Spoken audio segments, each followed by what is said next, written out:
Welcome back, friends. This is Fantasy Booking. I'm James Owen Brown, a.k.a. the Poetically Organized Entity, the POE, a.k.a. Wilson Frisky. I don't know, there's other names that people call me, but they're not important. Anyway, we're here. This is Fantasy Booking tonight. Once again, one match, but it's everybody's favorite. It's the Royal Rumble. Of course it is. 30 people, Royal Rumble over the top. Come on, you can't beat that excitement. The other thing that we're doing, because I've learned that it makes things way more exciting in the game, everybody starts with a handful of finishers. So in the game, you have to basically, to eliminate somebody, you kind of have to activate the animation sequence or the trigger. But if you have finishing moves, there's all sorts of different kind of special things you can do. Like if the guy's leaning on the ropes, you can like super kick him over. Or sometimes people just get, you can pick a guy up and just straight up throw him out rather than kind of punching him on the ropes and he's hanging on and he's dangling there and then he just reverses it so you know it's coming. But that's what we've got on tap for tonight. I'm going to start the link. We are going to dive right in. I'm not going to start it just yet because it dives right in. It's cut with no loading time. Our first two entrants into this Royal Rumble, there's all kinds of legends and a couple surprises. However, our first two entrants, The Rock and Donald Trump. Donald Trump, one of the leftovers from the Quarantine League wrestling days, and a crowd favorite heel for what that's worth. But everybody loves to see Trump get his bum kicked. So, that said, here we go. Clicking the link now, future James, and we're going to let this play. Here we go. I'll turn my volume up a touch because I want to hear. Look at Rocky. And there it is. Right away we see it. If you have a finisher, you just pick a man up and dump him over. See you later, Donald. I've been in all sorts of Royal Rumbles. The greatest Royal Rumbles. Nobody knows more than me about the Royal Rumble. It's over the top, and who's more over the top than Donald J. Trump? Up next, Brock Lesnar. Brock versus Rock. I remember that rivalry. And, oh my God. See? The excitement level just goes up when you got finishers. How disappointed is Brock Lesnar right now with that outing? You just get clotheslined right over like that? Unreal. Batista. So mostly legends, a bunch of Hall of Famers. We're going to see some guys from the 80s. And this is just going to be exciting. Wow, they look similar. Rock with a belly to belly. Batista was sick when he came in. Just a monster. Batista going for a power bomb here. Yeah, that big sit-out power bomb. I like when Batista did the spine buster, and he would pop up, the pop-up spine buster. Or maybe not a pop-up, but at the end of it, he would stand up because he used so much force that, it looked awesome. His gimmick when he first came was terrible. That Reverend or Deacon Batista or whatever, not good. He had the big chain. Who's this gonna be? Finally, we're seeing a little bit of back and forth. The Rock was I was a little concerned he was just going to start dumping people over left and right, but I guess he's out of finishing moves now. So, here we go. Coming in fifth. The American Dream, Dusty Rhodes. A legend. There goes Rocky. That's one of those finishers. Just power bomb a man to his death outside the ring. Now Dusty's got Batista lined up on the ropes. We'll see where he's going to go with it. Wow, just like a lawn dart. See you later. That's a big man in Batista. He's over 300 pounds. Dusty picked him up like he was nothing. Just dumped him over the top rope. Now Dusty's alone. Got to wait. Here we go. Business just picked up. My personal favorite, even though he had his demons and his nonsense behind the scenes, the Ultimate Warrior, unmatched for me. The intensity. Couldn't wrestle a lick. But it goes to show how much of it is character. You got to know the moves. You got to be athletic. You want to be as crisp as possible. You're not missing wild with your kicks and clotheslines and punches and stuff. But a lot of it is the character. And they used to be able to just sell you on the character, even if you couldn't wrestle. Remember Nails? That guy was terrible. But the atmosphere that surrounded that guy and that character was crazy. And he just did enough to pull it off. And then that story went sideways. Watch the little 15 minutes from, I can't think of his name. Whatever, I'll post it later. He's a YouTuber that does kind of like Beyond the Mat type stuff. I can't think of his name. WrestleLamia, that guy. He's probably got 100 videos, just short 10-15 minutes about each guy. The Warrior's gone. Dusty put him out. Wasn't even paying full attention. Now we got Dusty and Hogan doesn't last long because of the stored up finishing moves. Way more exciting. I mean, it makes it more difficult to get the 6 and 8 guys in there for the real chaos. Here we go. Roddy Piper. Friends, thanks for joining us. Joining me, I guess. It's just me. I don't know who us is. Thanks for joining me. And if you're enjoying this kind of content, like and subscribe. We got some poetry on the channel, some music that I do, all sorts of stuff. But if you're here for the wrestling, good for you. And thank you. We got Roddy Piper squaring off with Dusty Rhodes here. Dusty's been on fire for about, I don't know, 3 to 5 minutes here. Just putting on a clinic of how to win a battle royal. Just stomping on Roddy Piper. A big chop takes him down. Roddy, though, he'll kick you right in the eye.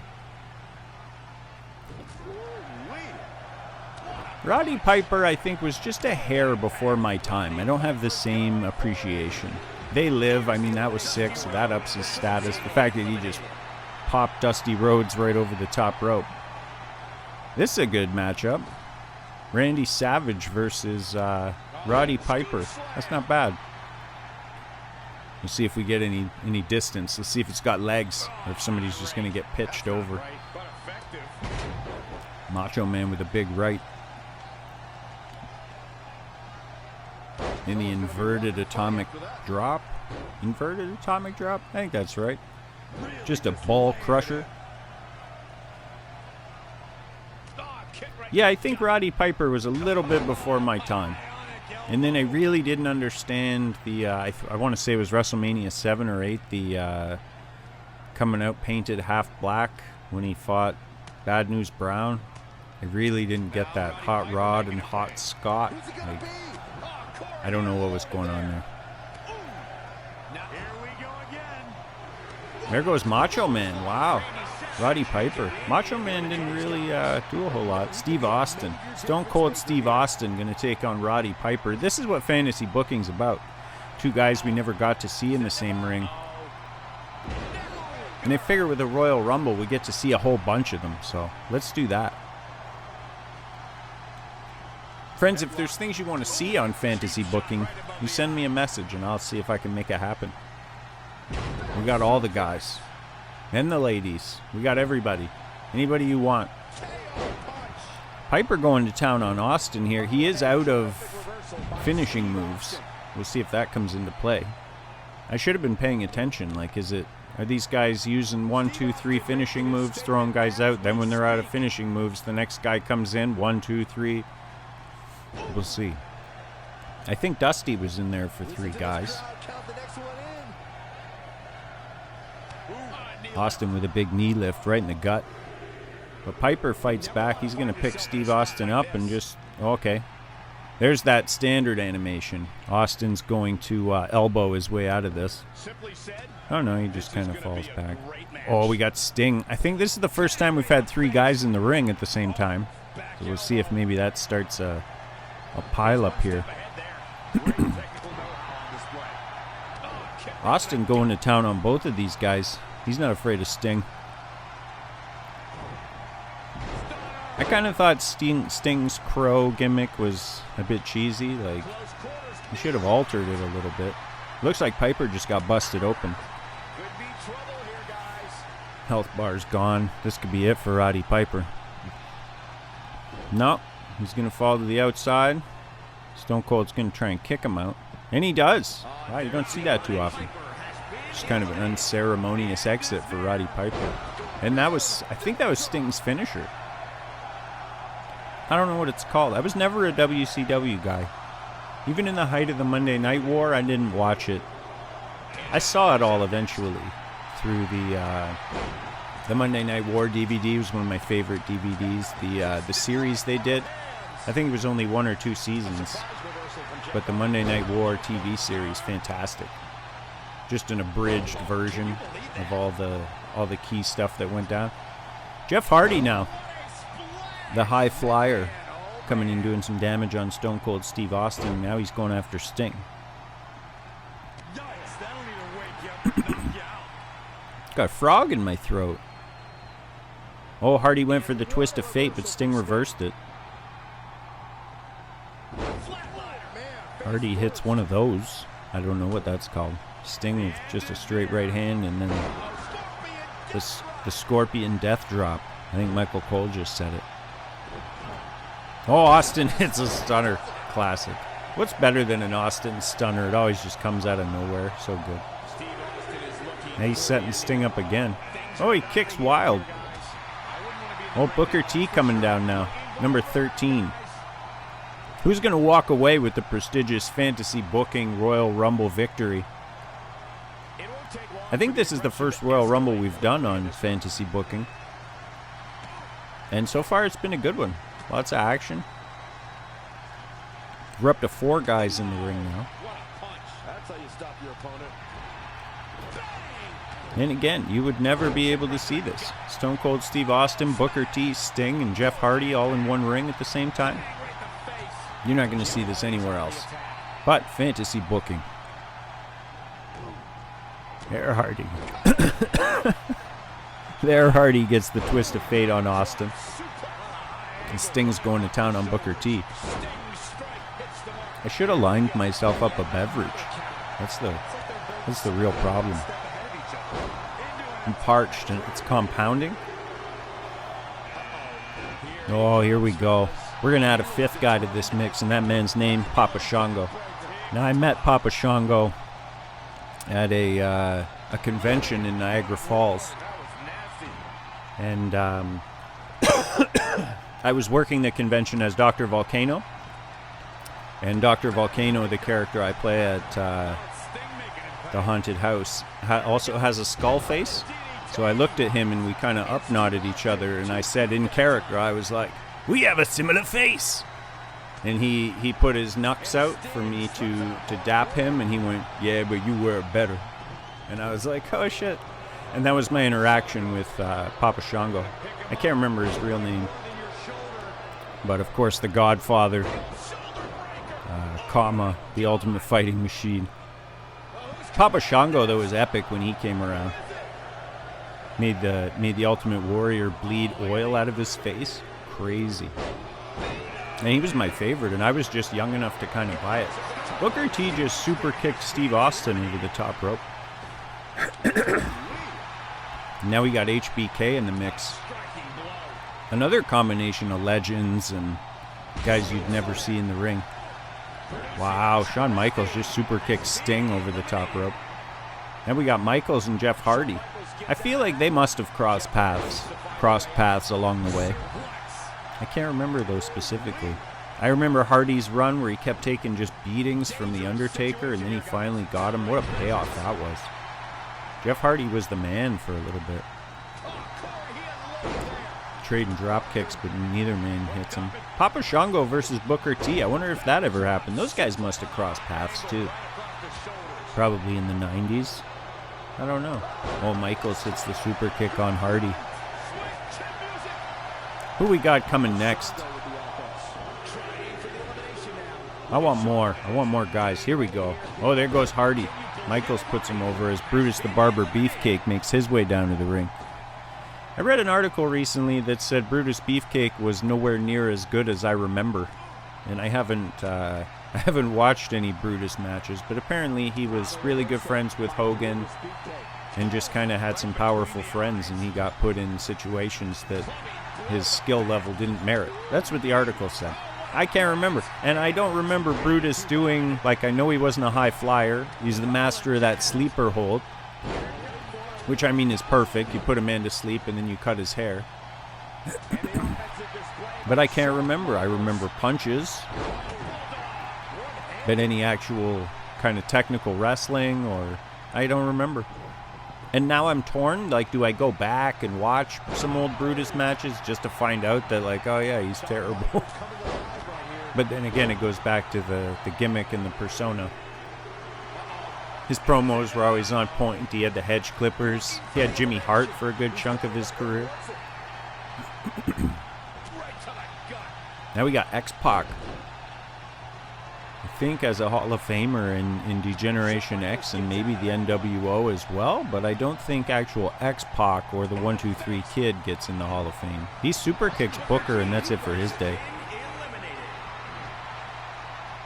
It looked like Michaels was going to deal with Papa Shango, but X-Pac kicked him. Former stablemates. Oh, there goes Papa Shango. Brutus just clotheslined him over, and that was it. We're down to 3 guys in the ring again, with X-Pac being the freshest man. There's a big neck breaker. Michaels and X-Pac, no brothers in arms, no sort of camaraderie, no chance for an alliance there. Just going after each other. Oh my goodness, here we go. Okay. Greg Valentine. Partnered with Brutus Beefcake as the Dream Team. We'll see. No, they're not going to partner up either, as X-Pac puts Shawn Michaels over. Now you got to wonder why Brutus Beefcake and Greg the Hammer Valentine, former tag team champions, wouldn't have a discussion and team up. X-Pac bloodies Valentine early.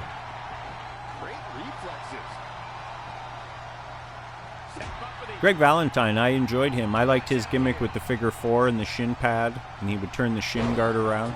He's a big pile driver. That'll break a man's neck, whether he means it or not. And Brutus and Valentine going to square up again. But yeah, I liked, I'd like to see again a Brutus and Greg Valentine match. That was, I feel like they probably did the thing where the tag team split up, and that's what sent Brutus to being a face. Greg Valentine, though, they always said he got stronger as the match went on. He just seemed like a tough as hell dude. There's Brett. The excellence of execution. The best there is, the best there was, the best there ever will be. Sure. In the ring, sure. I remember him being very crisp. He dumps X-Pac out of there. I remember the Hart Foundation. I watched a lot of that. They were a great tag team, and Brett on his own, super technical, super crisp. Like, his in-ring stuff was unmatched, and that's not what holds him back for me. Just I found him a little bit bland. That's all. As Brutus and Hitman team up to put out Greg Valentine, probably within their best interest. But yeah, Brett was never, and then the whole McMahon screw job, or the Michaels screw job, the Montreal screw job, added a little bit to his story. He was intriguing. I certainly wouldn't call him the best there is, the best there was, the best there ever will be. That I don't know. The genuine best. I mean, look at this. The Hart Foundation reuniting here to take Brutus out. Let's see if they're going to maybe... Nah, no hesitation. Every man for himself. Hitman goes right out after him. His brother-in-law, I think, right? Neidhart married Brett's sister, and their kid is Natalia, who also is bland, like amazing in the ring, but just a little bit bland for my money. I always thought Hitman's outfit was cool. That pink and black at the time, that was the shit. Neidhart dispatches the Hitman just like that. Wow, we got to sit here for 6 seconds. The Anvil, the powerhouse of the Hart Foundation. Oh, Big Diesel. Big Daddy Cool. I never really thought Diesel was cool. In the grand scheme, I appreciate, his place as the NWO and the Outsiders. Shawn Michaels' bodyguard, I guess, because I wasn't much of a WCW guy, but it's when you look back and you kind of zoom out, like Kevin Nash was there for a lot of the big things that happened in wrestling history. Is he going for the jackknife? Or is this going to put him right out? No, he keeps him in the ring for some strange reason. Weird move. When you got the man up, I mean, just throw him out. I think Diesel was in one of the Magic Mike movies, and he was pretty funny. So that's good. Good character, as he dumps the anvil over the top. But yeah, I don't know, just a bit bland. Ricky Steamboat, when I was a kid, seeing Ricky Steamboat come off the top rope, that was everything. Plus, it seemed like he knew karate. They made him, like he did kicks and had educated feet and whatnot. Let's see if he can use his speed to match up with Kevin Nash. Just a flurry of chops. And he goes for a cross body, but Kevin Nash pushes him away and hits him with a big headbutt. Again, another match that, you know, you would never see anywhere except for fantasy booking. And on WWE 2K20. Of course, the most glitched game in the history of games. And not to trash it, I love it. It's a game that I will forever hold very dear. I've gotten a lot of hours of content out of it. I've had a lot of fun watching the glitches. And, you know, the characters look great. The animations are great. It's an amazing game. However, it's incredibly glitched. You never know what you're going to see. What kind of shenanigans will go down. Oh, here we go. The other half of the Outsiders. Scott Hall, Razor Ramon. We've seen some tag teams in this who just refuse to work together. Diesel's got Ricky up for another jackknife, and he decides again not to throw him out. And Scott Hall turns on his partner. No love lost between any of the tag teams. They just go right after each other. That's so bizarre. I know there's no friends in the Rumble, but I mean, you could work it out for a few minutes. Let's get to 29 and 30, and then it's every man for himself. Razor with a stalling suplex, and then goes back after Ricky. Oh, are we going to see a Razor's Edge? That's the other nice thing about giving them some finishers. You get to see those finishing moves. Wow. Ricky Steamboat just took the Razor's Edge. Epic. Oh, here we go. The big man. The eighth wonder of the world. My second favorite wrestler of all time. Andre the Giant. I read a thing that said on the set of Princess Bride, everything stopped when Andre farted for... Apparently he farted for 16 seconds. And the director said, "Andre, are you okay?" And Andre looked back at him and said, "I am now, boss." Enjoyed that. Andre just dumps Razor Ramon over. Ricky's gone. Let's see how long Kevin Nash can last against the big giant. I wonder if Kevin Nash has the strength to put Andre over the top rope. Well, we're not going to find out. Kevin Nash is out of here by way of Andre the Giant clothesline. He went out the hard way. Now Andre is just standing alone at number 24. Okay. Wow. Another matchup we'd never see. Triple H. 2001 Triple H, so I guess that's him in his prime. I don't know. Versus Andre the Giant. I don't know if that knee lift could take Andre off his feet. Oh, wow. Right off the bat, he hits him with a pedigree. Doesn't matter, though. You still got to throw a man out. So you're going to drag him. Going to drag him to the ropes. Wow, just picks up the Giant. Deposits him out on the ring floor. And just gives him the suck it on his way out. Oh, here we go. The big boss man. We'll see if Triple H is going to serve some hard time. The boss man, when he first came around and he would win the match and then... oh, there's the boss man slam right away. He would handcuff the jobbers to the ropes after he'd win and then just beat them with a nightstick. Like, that was crazy. If you lost to the big boss man, you were as good as dead.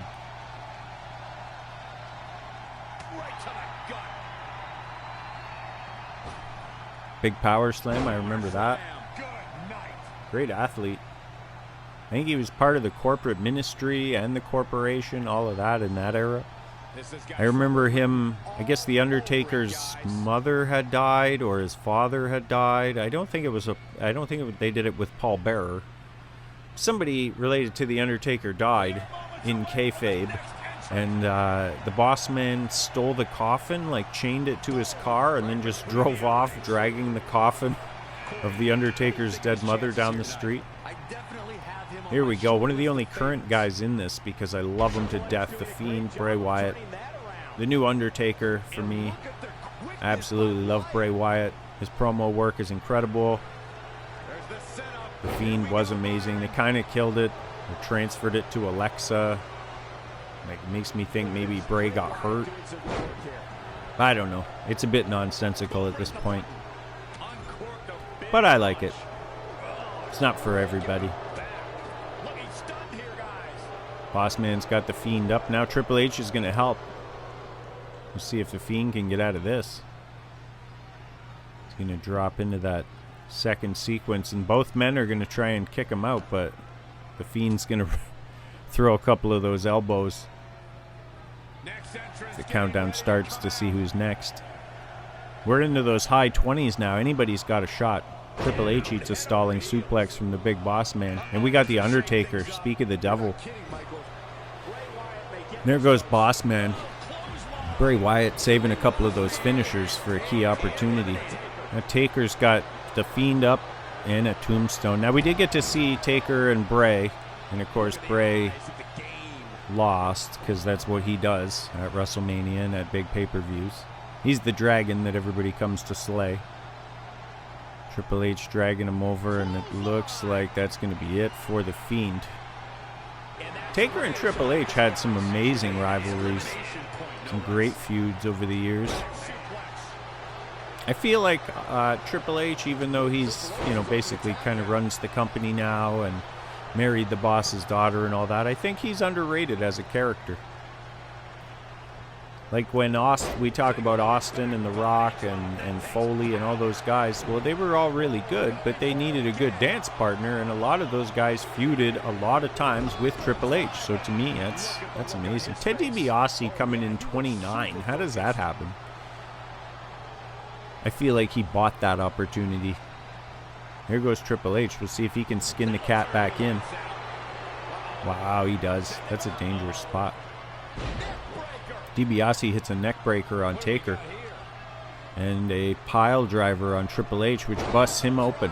That red flash, I guess they won't show blood in an online thing on YouTube, but that red flash means he's busted open. We'll see if DiBiase goes for that $1 Million Dream. Just a rude awakening. Taker's back up now. Of course, DiBiase brought Undertaker into the WWF back in the day. I'm going for a suplex on DiBiase. Triple H is staggered over there.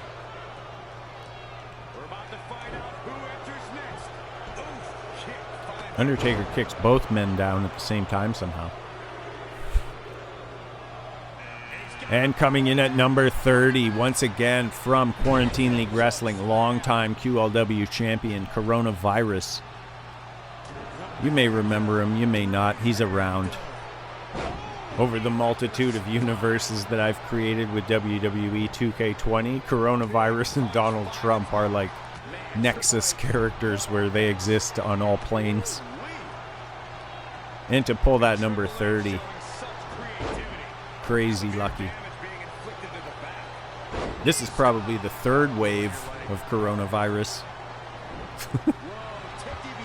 Let's see if he can take care of the Undertaker here. He's already used 2 of his finishers somehow. I don't know how that works. So one of these guys is going to be the first ever fantasy booking Royal Rumble winner. The Undertaker, Coronavirus, the $1 Million Man, Ted DiBiase, or Triple H. Triple H takes a gut wrench. Triple H the lowest in terms of power bar.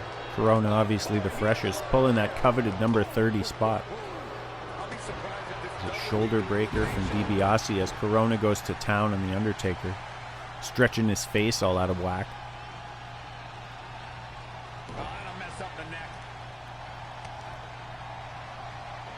Corona hits that blunt roller. And if this was a regular match, I think that'd be it for Ted DiBiase. Whoa, just a brain buster. That's ridiculous. Coronavirus is nasty. DiBiase, though, hits him with a clothesline. Taker goes into the corner. See how much Triple H has left in the tank. He's going to try and lift the Undertaker over, but it doesn't look like it's going to work. Nah, Taker just elbows him. DiBiase with a Russian leg sweep on the Virus. Taker hits one of those. A face buster. And hammers Corona. They're going to trade up partners here. DiBiase's going to go after Triple H. And Taker's going to square up with the Coronavirus. Probably for the best, given that he's already dead. Look at this, Taker, the lone man. Just kicking people in the chest. He doesn't care. He'll be right there. He'll kick you right in the chest. You're already down. He doesn't care, man. He'll kick you right in the chest. Look at this. Triple H taking a moment to celebrate while Corona eats the tombstone. I guess everybody's just sick of coronavirus.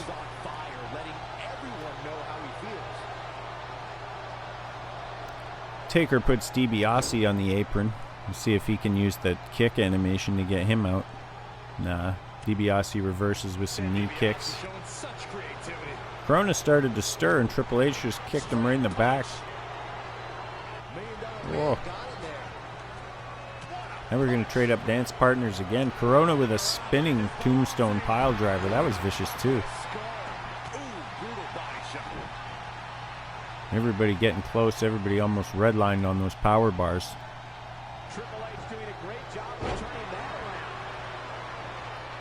Wow. Everybody out of the finishing moves. Triple H with a pile driver.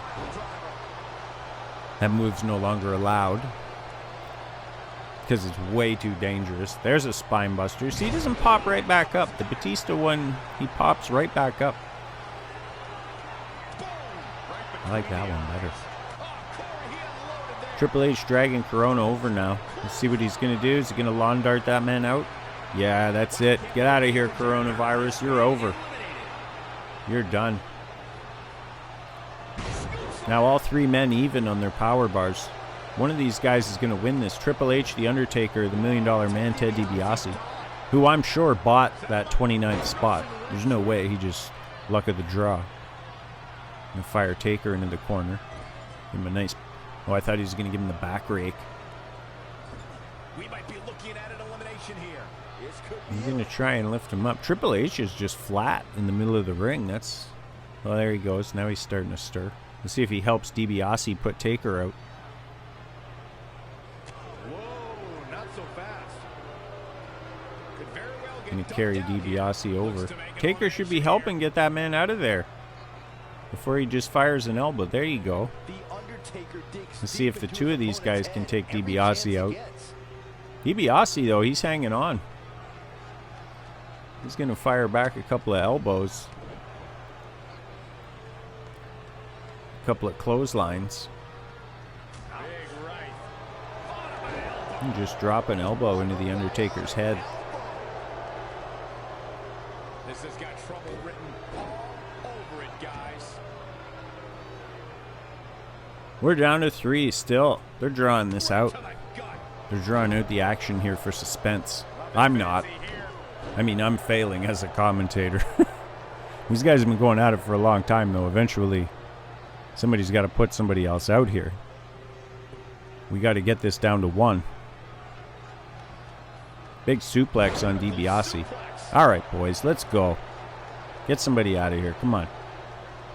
And Triple H going to drag DiBiase over and maybe set him up for something. Why they just don't take a few steps back and clothesline a man over? Let's see if Taker's going to help. No, he's just going to pander. Triple H. There, finally. And we're down to 2. Taker with a big bulldog on Triple H. DiBiase gets unceremoniously dumped off the side of the apron.